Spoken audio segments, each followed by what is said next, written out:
નમસ્કાર વિદ્યાર્થી મિત્રો, કેપી ઇન્સ્ટિટ્યૂટમાં ધોરણ 12 ગણિત પ્રકરણ 6 વિકલિતના ઉપયોગોમાં આપ સર્વે વિદ્યાર્થી મિત્રોનું હાર્દિક સ્વાગત છે.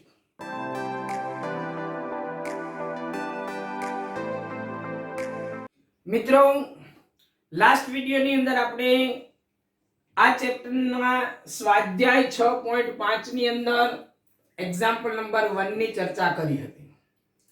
આજે આપણે આગળ ચર્ચા કરવાની છે એક્ઝામ્પલ નંબર 2 માં. એક્ઝામ્પલ નંબરની અંદર જે ચર્ચા હતી સેમ એના જેવી જ ચર્ચા છે, પણ છતાં કંઈક જુદું છે. આપણને ટાઇટલ એના જેવું છે, નીચેના વિધેયોને મહત્તમ તથા ન્યૂનતમ મૂલ્યો હોય તો તે શોધો. જો મૂલ્યો હોય તો શોધવાના છે. અહીંયા બંને પ્રશ્નો આપ્યા છે. આ બંને પ્રશ્નોમાં તમે જુઓ છો માનાંકનો સમાવેશ થયેલો છે. માનાંક વિધેયના ઉપયોગથી આ વિધેય બનાવ્યું છે. અને આપણને ખબર છે માનાંક વિધેયનું એક બિંદુ આગળ વિકલિત મળતું નથી. દાખલા તરીકે fx = mod x લઈએ તો x = 0 આગળ એનું વિકલિત મળતું નથી. તો 0 ને એનું ક્રિટિકલ પોઈન્ટ કહેવામાં આવે છે.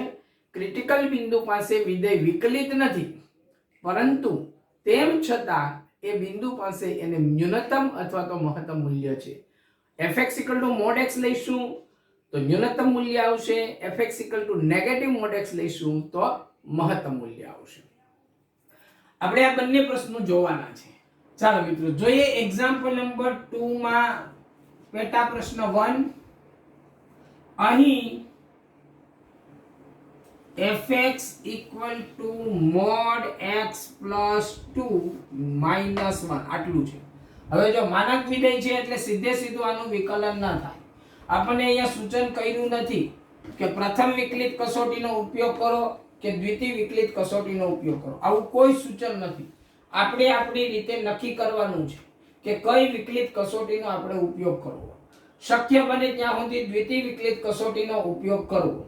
પણ જો વિધેય વિકલિત જ ન મળતું હોય, વિધેયનું વિકલિત ના મળતું હોય, ત્યારે પ્રથમ વિકલિત કસોટીનો ઉપયોગ કરવાનો. અહીંયા માનાંક વિધેયનું સીધું વિકલન નહીં થાય, એટલે આ વિધેયને આપણે બે ભાગમાં વહેંચી દઈશું. અને બે ભાગમાં વહેંચવા માટે માનાંકની વ્યાખ્યાને એકવાર સમજી લઈએ. fx = mod x આવું આપણને આપ્યું હોય તો આને આપણે બે ભાગમાં કઈ રીતે વહેંચીએ? જો x ધન હોય તો mod x = x થાય. x = 0 હોય તો 0 નો માનાંક 0 થાય. બરાબર. x નેગેટિવ હોય તો આ -x થશે. મતલબ કે આ x પોતે ઋણ છે, 0 કરતા નાનો છે, એ ઋણ સંખ્યાને હું ઋણથી મલ્ટીપ્લાય કરું છું એટલે આ સંખ્યા ધન બનશે. આ ધન સંખ્યા છે, આ ધન સંખ્યા છે, 0 આગળ એનું મૂલ્ય 0 છે. તો આ પ્રમાણે આપણે આ માનાંકને છૂટો પાડીએ તો અહીંયા આપણે 3 કેસ બનશે. એક કેસ બનશે x + 2 ધન હોય તો પછી આ ધન જ આવશે એટલે x + 2 - 1. બીજો કેસ આવશે x + 2 = 0 હોય તો, જો આ 0 હોય તો આ મૂલ્ય નેગેટિવ 1 થાય. અને x + 2 નેગેટિવ નંબર હોય તો આ જે છે એ નેગેટિવ નંબર છે એટલે એને નેગેટિવ થી મલ્ટીપ્લાય કરીએ, નેગેટિવ x + 2 - 1 આવું થશે. હવે આનું સાદુરૂપ આપણે આપીએ તો આ થશે x + 2 - 1 એટલે x + 1 ક્યારે 2 આ બાજુ લઈ જઈએ, x > -2. અને બીજા વિકલ્પમાં નેગેટિવ 1 છે ક્યારે તો કે x = -2. અને ત્રીજા વિકલ્પની અંદર નેગેટિવ x અંદર જાય તો નેગેટિવ x -2 અને -1 એટલે -3. અને એ થશે x <= -2. હવે આવા જે પ્રશ્નો છે, આ પ્રકારના પ્રશ્નો નો આપણે સાતત્ય મેળવતી વખતે, વિકલિત અને સાતત્ય મેળવતી વખતે આવા ઘણા બધા પ્રશ્નો આપણે જોયા હતા. અહીંયા સ્પષ્ટ છે કે x = -2 પાસે વિધેય fx સતત છે. કારણ કે જો હું x = -2 લઈશ અહીંયા તો -2 + 1 કરીશું તો મને -1 મળશે. અને આ -2 હું અહીંયા મૂકીશ તો -2 ને નેગેટિવ થી મલ્ટીપ્લાય કરું એટલે 2 2 - 3 એટલે -1. એટલે કે બે -2 થી મોટા માટે અને -2 થી નાના માટે વિધેયનું લક્ષ -1 છે અને -2 પાસે વિધેયનું લક્ષ -1 છે. એટલે વિધેય fx છે એ સતત તો છે, એમાં કોઈ પ્રશ્ન ઊભો થતો નથી. પણ હવે આનું આપણે વિકલિત મેળવીએ. તેથી f' આ આપણે લઈએ તો -2 થી મોટા માટે આનું વિકલન કરીએ તો x નું વિકલન 1 થાય પ્લસ 1 નું 0 એટલે પ્લસ 0, તો પ્લસ 0 લખવાની જરૂર નથી, આ 1 થશે. અહીંયા તો આ પોઈન્ટ આગળ તો વિકલિત મળે જ નહીં, આપણે કોઈ અંતરાલ જ જોઈએ વિકલિત મેળવવા. એટલે નીચેના આ વિકલ્પમાં શું થયું, x ગ્રેટર ધેન -2 માટે f' 1 છે અને x લેસ ધેન -2 માટે વિકલિત આમાંથી આવશે -1. અને તમે અહીં જુઓ છો અહીં f' -2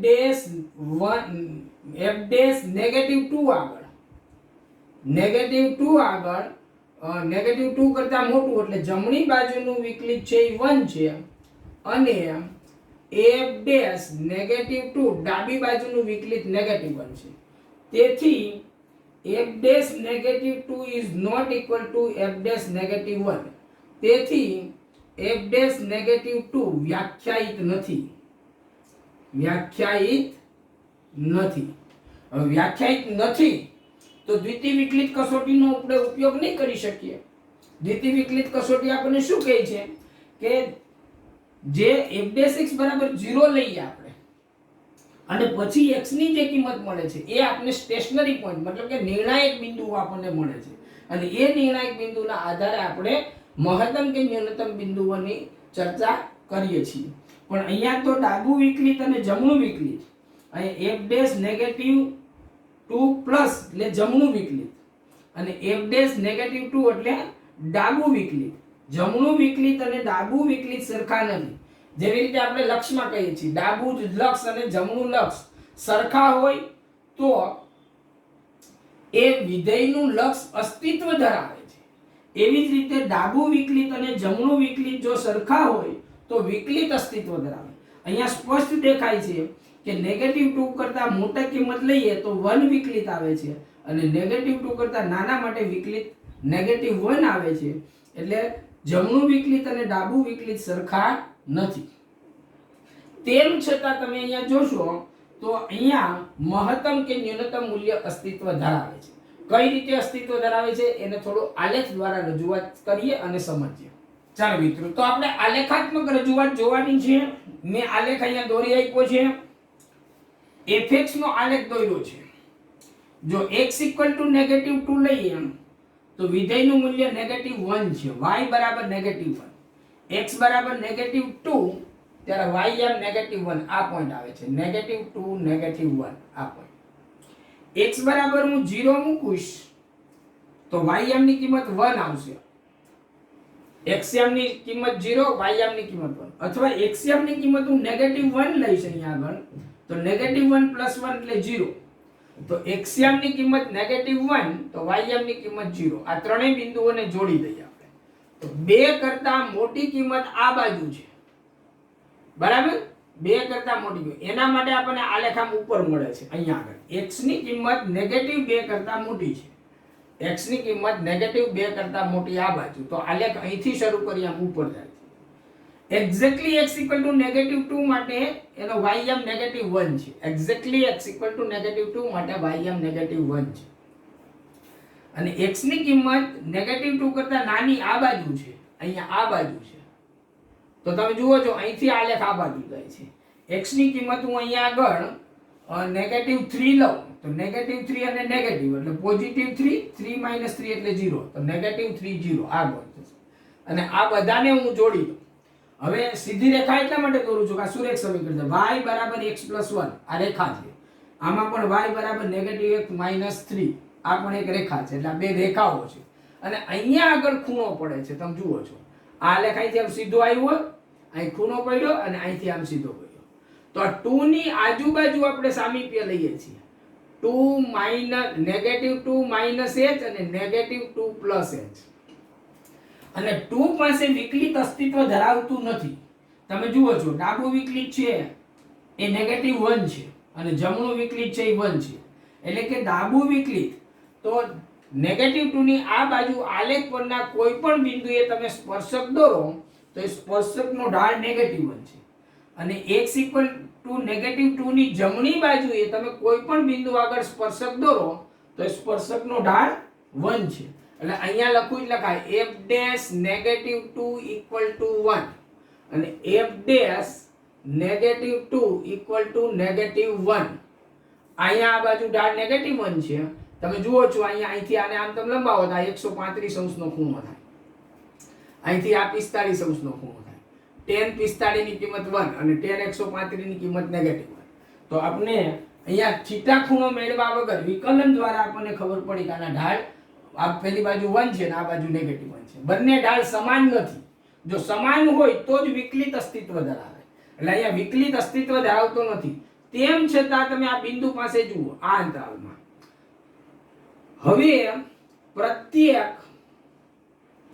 પ્રત્યેક x belongs to -2 minus h to -2 માટે f dash x આ f dash x કેવો છે તો કે -1 છે અને <0 છે. બરાબર. તેથી આટલા ભાગમાં તેથી -2 minus h -2 માં f કેવું વિધેય છે નેગેટિવ છે. ઢાળ એટલે ઘટતું વિધેય છે. ઘટતું વિધેય છે. તથા પ્રત્યેક x belongs to -2 to -2 plus h આ બાજુના અંતરાલમાં જોઈએ તો આના માટે f dash x is equal to 1 greater than 0 છે. અહીંયા ઢાળ ધન છે એટલે આ અંતરાલની અંદર -2 to -2 plus h માં f વધતું વિધેય છે. વધતું વિધેય છે.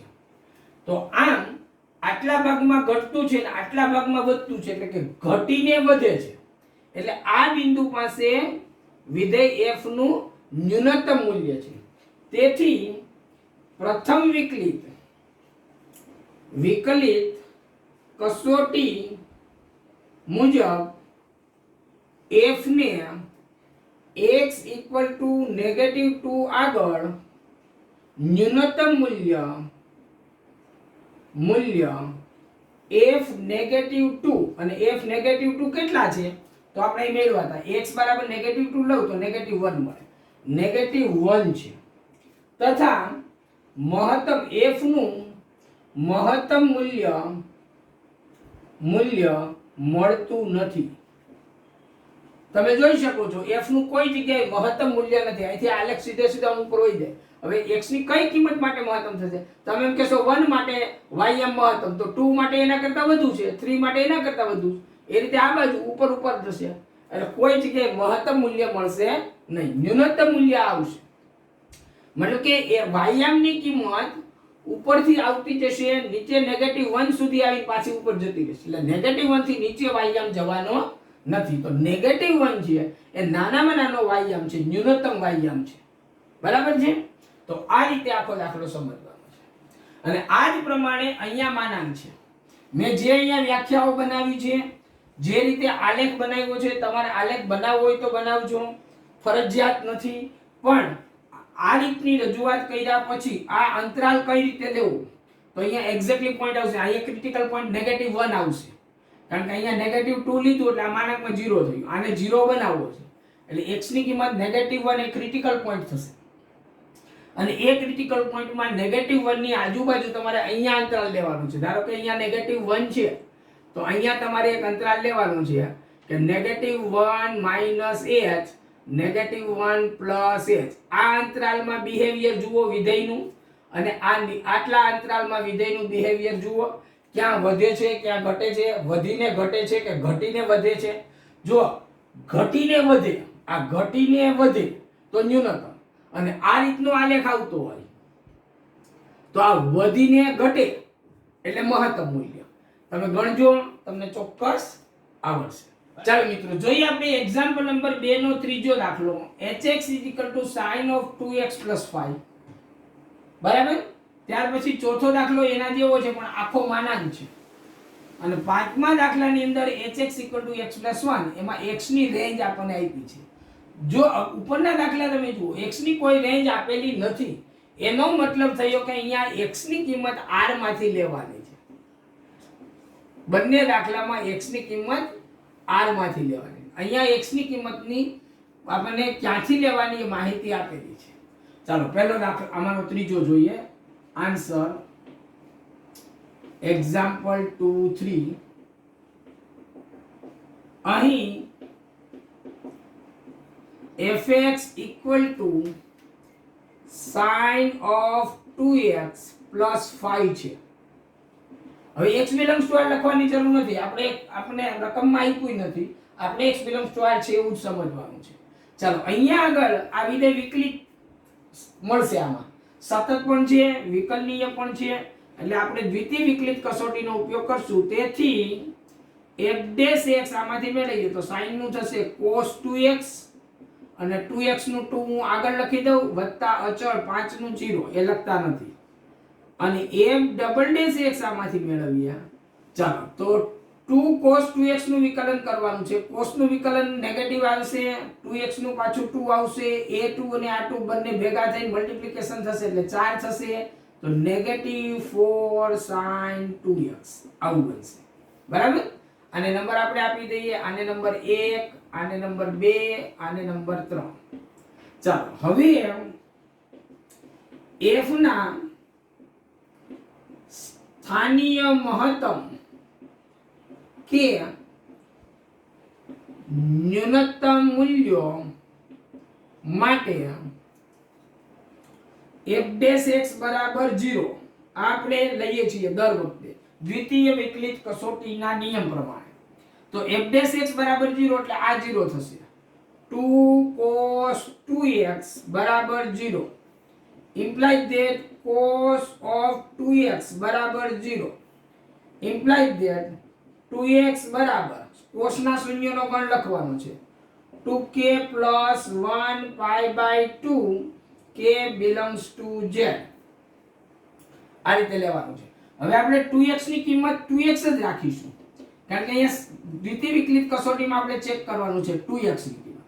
પણ અહીંયા આપણે કિંમત ચેક કરશું ત્યારે આમાંથી k belongs to z છે, એટલે કઈ કિંમતો લઈશું અને કઈ કિંમતો નહીં લઈએ એ આપણે બરાબર ચેક કરવું પડશે. બરાબર. તો આને પહેલા આપણે એકમ વર્તુળ ઉપર સમજી લઈએ, પછી આપણે દ્વિતીય વિકલિત કસોટીની અંદર કિંમત મૂકીશું. ચાલો મિત્રો, આપણે જોવાનું છે cos 2x બરાબર 0, મતલબ કે cos વિધેયનું મૂલ્ય શૂન્ય ક્યાં થાય? તો એ આપણને ખબર છે કે cos વિધેયનું મૂલ્ય શૂન્ય એટલે એકમ વર્તુળ પરના બિંદુનો x યામ 0, એટલે x યામ 0 આપણને અહીંયા મળે છે. આ બિંદુ આગળ 0 1 બિંદુ આના યામ છે, આના યામ છે 0 -1 બિંદુ, અને આપણે અહીંથી ચાલવાની શરૂઆત કરીએ છીએ 0, અહીંથી 0 થી ચાલીને અહીંયા આવી એટલે આ π/2 બનશે. પછી અહીંયા આવ્યા એટલે આ પાઈ થશે, અહીંયા આવશું એટલે આ 3π/2 થશે, ફરી પાછા અહીંયા આવશું એટલે આ 2π થશે. એક વર્તુળ આપણે પૂરું કર્યું. તો cos π/2 માં 0 મળે છે અને cos 3π/2 0 મળે છે. તો અહીંયા 2x ની કિંમત તમે π/2 લઈ શકો તો પણ ચાલે, 3π/2 લેશો તો પણ ચાલે. તો π/2 લેવા માટે આપણે શું કરશું? તો k બરાબર 0 લઈશું. k બરાબર 0 લો એટલે 0 ગુણ્યા 2 એટલે 0 વત્તા 1 અને π/2 એટલે 2x બરાબર π/2. જો હું k બરાબર 1 લઈશ તો 2 1 2 ને 1 3 તો 3π/2 નીચે આવશે. હવે k બરાબર 2 લઈશ તો 2 2 4 ને 1 5, તો એ મને પાછું ઉપર જશે. 2π થી π/2 જેટલું મારે ઉપર જવાનું છે, એટલે 2π વત્તા π/2 અહીંયા આમ કરું વત્તા π/2 તો 2 2 4 ને 1 5 એટલે 5π/2 મને અહીંયા આવશે આ કિંમત. પછી અહીંયા આવતા π2 બરાબર એટલે આ આવશે 3π.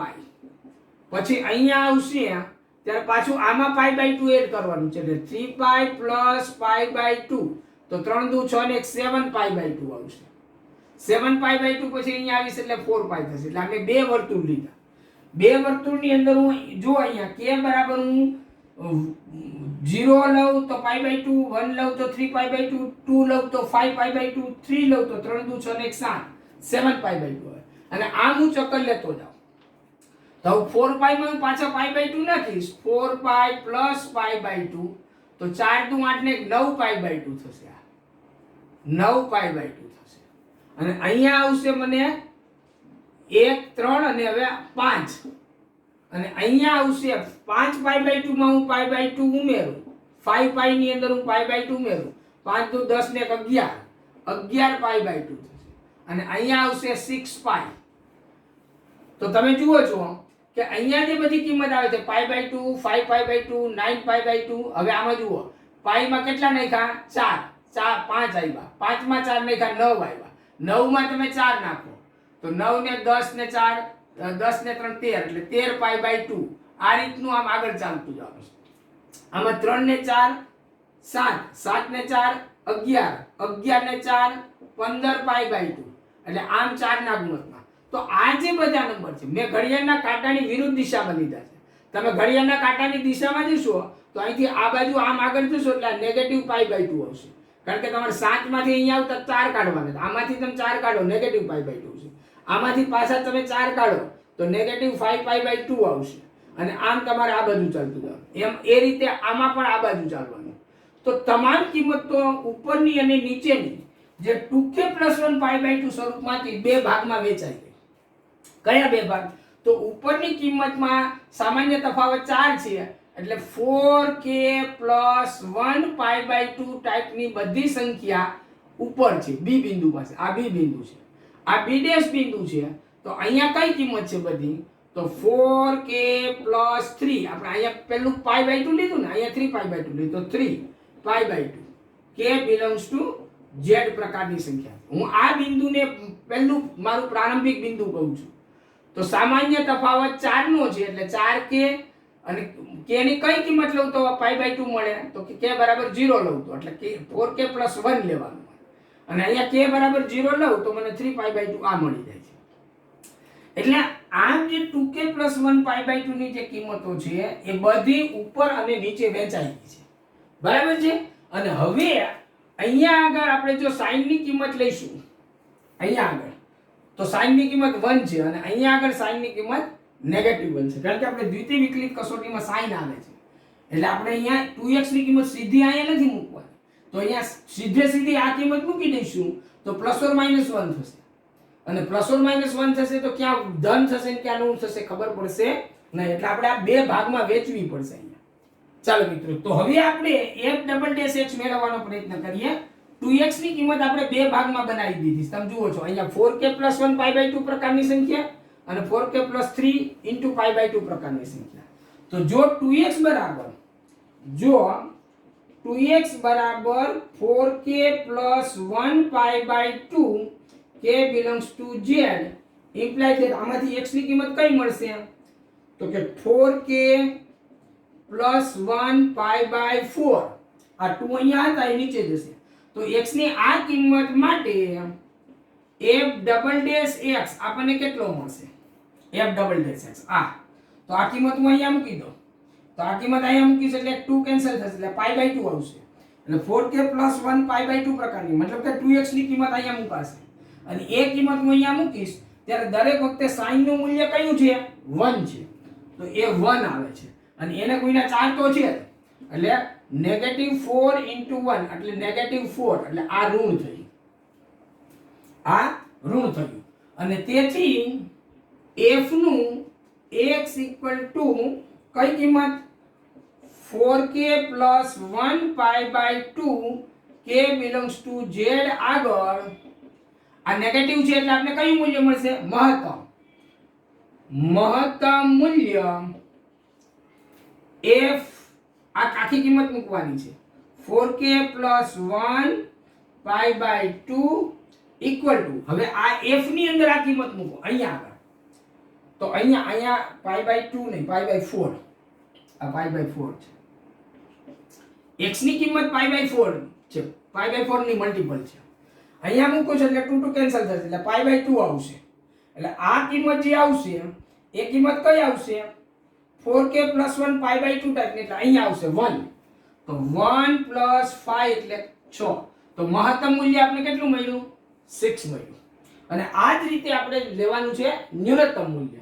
ચાલો મિત્રો, તો આપણે હવે 4k + 3 π/2 માટેની તપાસ કરીએ. હવે 2x બરાબર 4k plus 3 pi by 2 k belongs to z માટે આમાંથી x કેટલો થાય તો કે 4k plus 3 pi by 4 k belongs to z.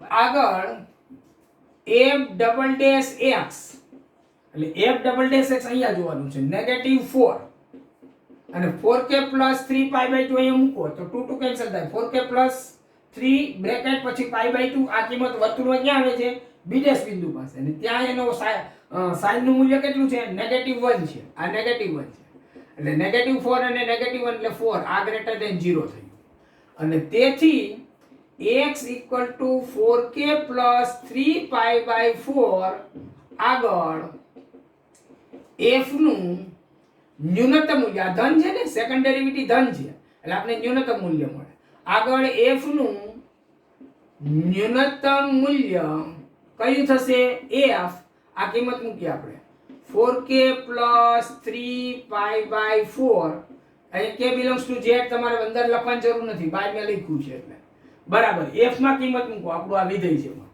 તો અહીંયા હું કિંમત મૂકીશ sin 4k plus 3 એમાં 2 ને 2 કેન્સલ થઈ જાય એટલે pi by 2 plus 5 અને 4k plus 3 pi by 2 b બિંદુ પાસે છે એટલે ત્યાં sin નું મૂલ્ય -1 આવશે -1 plus 5 એટલે આ થશે 4 મહત્તમ મૂલ્ય 6 છે અને ન્યૂનતમ મૂલ્ય 4 છે અને આ આલેખ છે ને એ સતત આમ ચાલ્યા કરશે આનો તમે જો આલેખ સાઈન નો આલેખ દોરો છો એ રીતે તમે આનો આમ આલેખ દોરતા જશો તો અહીંયા મહત્તમ મૂલ્ય કેટલું 6 અહીંયા ન્યૂનતમ મૂલ્ય 4 મહત્તમ મૂલ્ય 6 ન્યૂનતમ મૂલ્ય 4 મહત્તમ મૂલ્ય 6 એમ આગળ આમ સતત ચાલ્યું જવાનું છે એટલે જ્યાં મહત્તમ મૂલ્ય 6 આવે છે ત્યાં બધા આ પ્રકારના બિંદુઓ છે 4k + 1 પાઈ બાય 2 k ની જુદી જુદી કિંમત લેતી જવાની અહીંથી આમ જુદી જુદી k ની કિંમતો મળતી જશે pi by 2 3 pi by 2 5 pi by 2 7 pi by 2 8 9 pi by 2 એમ આ બધા પોઈન્ટ છે ને આ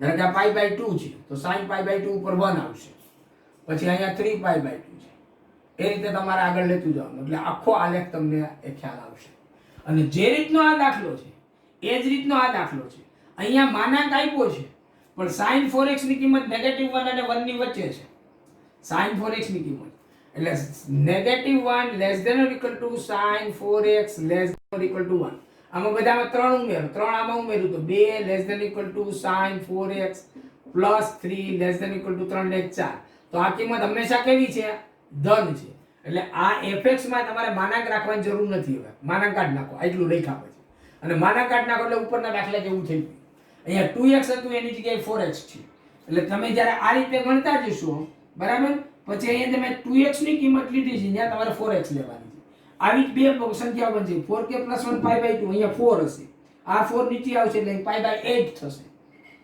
એ જ રીતે અહીંયા તમે 4x લખશો બરાબર અને આ 4 તમે નીચે જશો એટલે અહીંયા 4 દુ 8 પાઈ બાય 8 થશે અને બસ એ રીતનો ફેરફાર કરીને આ આખો દાખલો તમારે ગણવાનો છે અને આ દાખલાની અંદર મહત્તમ કે ન્યૂનતમ મૂલ્ય નહીં મળે કારણ કે આ રેખા છે અને રેખા સીધી લીટીમાં છે આનો આલેખ તમે જોશો તો તરત તમને ખબર પડશે અથવા તો આનો તમે પહેલું વિકલન મેળવો તો h ડેશ x આમાંથી કેટલું થશે 1 થશે આ x નું 1 આનું 0 અને આ મૂલ્ય કદાપી શૂન્ય થાય જ નહીં બરાબર હવે 1 ની આજુબાજુ તમે અંતરાલ લેશો તો તમારે x ની કિંમત તો આની અંદર લેવાની છે બરાબર પણ અહીંયા h dash x 1 critical point મળતું નથી એટલે આના આલેખની અંદર તમે જોશો તો આ આખા આલેખની અંદર આ h ડેશ x ધન છે એટલે આ વધતું વિધેય છે આખું વિધેય -1 અહીંયા -1 થી 1 આમ સીધું વધતું વિધેય છે એટલે આમાં ક્યાંય મહત્તમ ન્યૂનતમ મૂલ્ય મળતા નથી બરાબર તો આ રીતે આપણે 5 દાખલાઓની ચર્ચા કરી એક્ઝામ્પલ નંબર 2 ના